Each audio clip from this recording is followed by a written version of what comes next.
But ఆ meeting విన్నాక నాకు ఏమనిపించింది అంటే నేను సంపాదించలేక ఇట్లా ఆలోచిస్తున్నా కానీ చదువు తెలివి సర్టిఫికెట్ ఏ పెట్టుబడి లేకుండా ఎంత కావాలంటే అంత సంపాదించుకోవచ్చు అంటే నాకు కావాలన్నా వద్దా? ఆ మీటింగ్ విన్నాక నాకు అర్థమైంది, ఆయమ్మ సక్సెస్ అయింది, హౌస్ వైఫ్ సక్సెస్ అయింది, టీచర్ సక్సెస్ అయింది, నేను ఎందుకు సక్సెస్ అవ్వలేను, నేను ఖచ్చితంగా ఈ బిజినెస్ చెయ్యాలి అని డిసైడ్ అయిన వర్క్ చేస్తే నా ఫస్ట్ ఇన్కమ్ 1151 రూపాయలు అండి.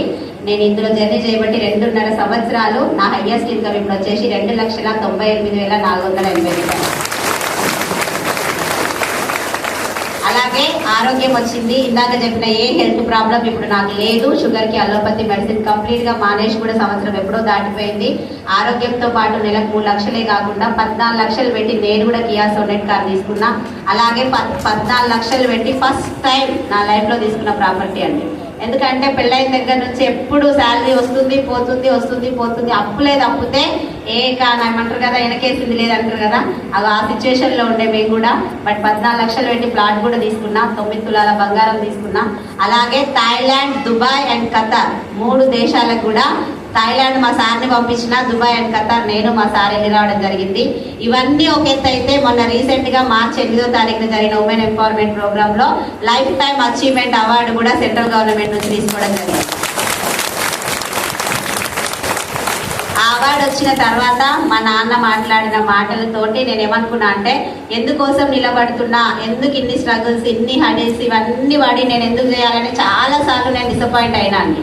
ఆ డిసప్పాయింట్ అయిన ప్రతిసారి మా అమ్మ నాన్న గుర్తుకొచ్చే నేను ముందుకెళ్ళేది. ఎందుకంటే నేను బీటెక్ చేసిన 3rd ఇయర్ లో డిస్కంటిన్యూ అయిపోయింది, నాకు సర్టిఫికేట్ లేదు.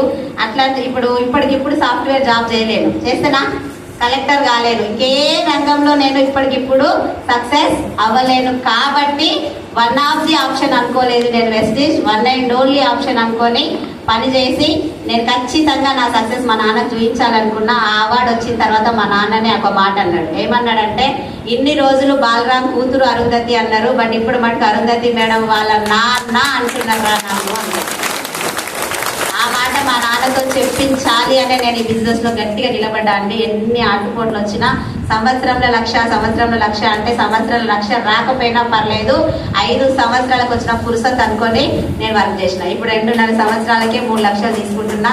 అలాగే ఇదే ఇన్స్పిరేషన్ తో డిసెంబర్ కల్లా 10 lakhs per month సంపాదించాలి. నా టీంలో ఒక 15 మందికి 1,00,000 పైగా ఇన్కమ్ ఇవ్వాలి.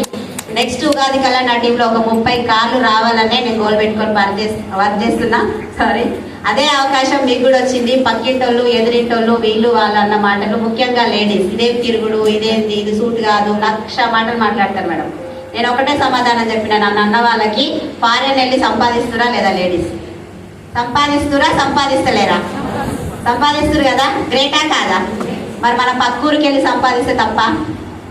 అన్ని విషయాలలో కాలం మారింది కదా, మరి సంపాదించే విషయంలో మారలేదా? అగో ఆ సంపాదించే విషయంలో ఎందుకు మారకూడదు? నా ఫ్యామిలీ పరిస్థితి చేంజ్ అవ్వాలి అని అంటే నాకు one and only option Vestige అనుకొని వర్క్ చేసిన.